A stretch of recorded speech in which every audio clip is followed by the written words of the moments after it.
Hello there, and today we are looking at some tarot for making the big soup. And what is the big soup? It's when we get out there and we stir things up, but we're going to be stirring things up for the highest good, for the higher purposes, and not just to be controversial and edgy and all of this other nonsense that we see online. Now, with this reading, this can be applied at any time, but I will let you know when I originally recorded this. It was Thursday, the 18th of January, 2024 at 11:10 a.m. Just 1 minute ahead of the angel number, I might say. Now, I was inspired this morning. Oh, it's 11:11 now. I was inspired this morning because it's frustrating to me to log in as someone who practices online, has a business online, serves people online, does all the stuff online. It's easy, isn't it? You're all inside there and I can do the things and I don't have to go from here, which is where I like to be. Now, what is interesting is ultimately all of us are doing this because we want to shine like the sun. We want to be seen, we want to be doing our thing, we want to have those experiences that let us share the magic, the warmth and the radiance with the world, with others, be realized, do all of this amazing stuff. But the problem is a lot of this pathways to it, a lot of the opportunities that we're given and those loud voices that we see are positioning from the devil. Now, this is interesting because the two things you would imagine don't necessarily go side by side in an immediate context, but ultimately, when you want to be this, it's very easy to tap into that desire through the shadow, through the difficulties, and through that sense of wanting the ego to be realized and all of the other stuff, you know, the human stuff, the basic things, and that's absolutely fine. But when people are coming in from this position and picking into you in that way, that's not cool. So what do? Ultimately, if we're going to be making the big soup, sometimes we have to approach things in such a way that is going to allow us a sense of freedom.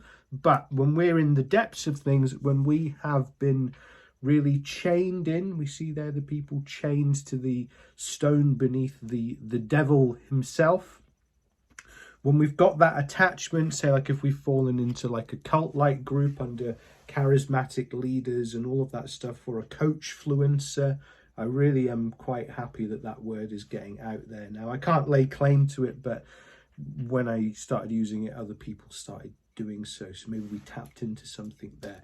But these folks who they position themselves as being the ones who hold the key, yes, we've got the key to unlock the door to your situation and all of this stuff, and then they push you down into your own muck, into your own murk and your own shadow once again, because that's where they operate, and then dust you off and put you back where you were and then call it progress. So we need to adopt a slightly different strategy when it comes to making the big soup for this purpose and these reasons. The first two cards that came out today were the King of Pentacles and the Queen of Cups. Now, this is interesting. So all of these cards came out through shuffle. I didn't pick them. I don't work that way because that's kind of defeats the point of the whole system. But what's interesting there is if we think about the King of Pentacles as that provider of security and stability in our lives, and that fatherly energy, if we're thinking of it in those terms, however you want to, rationalize that for you, I don't mind, I don't care. It just has to make sense for you. But that sense of providing safety and creating stability, structure and form and all of these other aspects, it's very important to tap into that earth energy of the Suit of Pentacles, and then the king represents that in a sort of an outward acting form. But then we have the Queen of Cups, which represents water and emotion and creativity, and because it's the queen, it's that inward acting form. And I know there's a lot of gender stuff in tarot, but for me, it doesn't really bother me. But for me, I like to try and think of it as the masculine breathes out, the feminine breathes in. And what we've got here, the mix of earth and water, we can create a fertile landscape with the right amount, the right proportions, but we can also create mud that we get stuck in, and we don't really want that.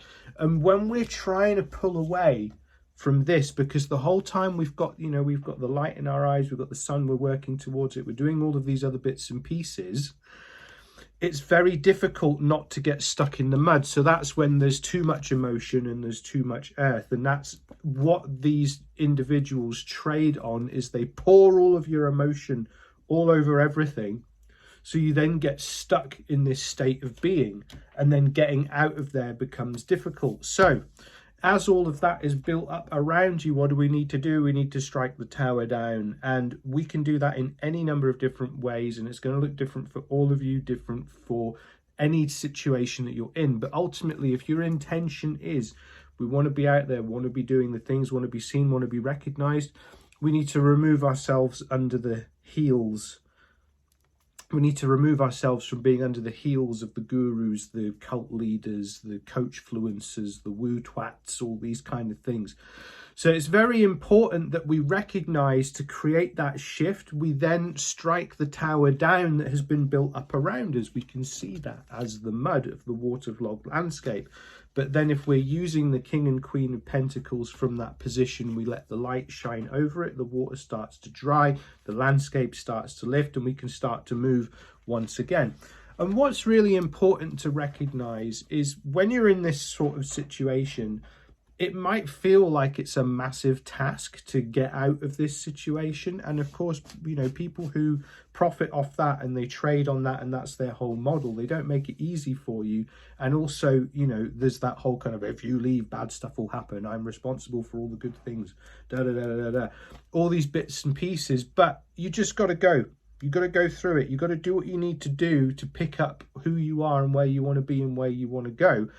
And each one of those 10 wands can be used to build the pathway to your own freedom. And it's that sense of carrying the heavy bags just across the street. That initial bit of momentum can feel like the hardest, but once you get going, it gets easier, because when you free yourself from that tower, which has been established through that waterlogging of the emotion and all of these other bits and pieces, we find that we're connecting with an Ace of Cups situation. The Ace of Cups shows that we have that abundance of creativity.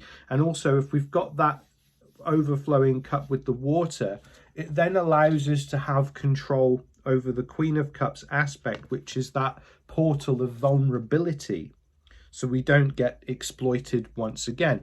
So essentially, kind of reclaiming control of ourselves and of our lives, it's really important to recognize that no one has power unless we give it to them.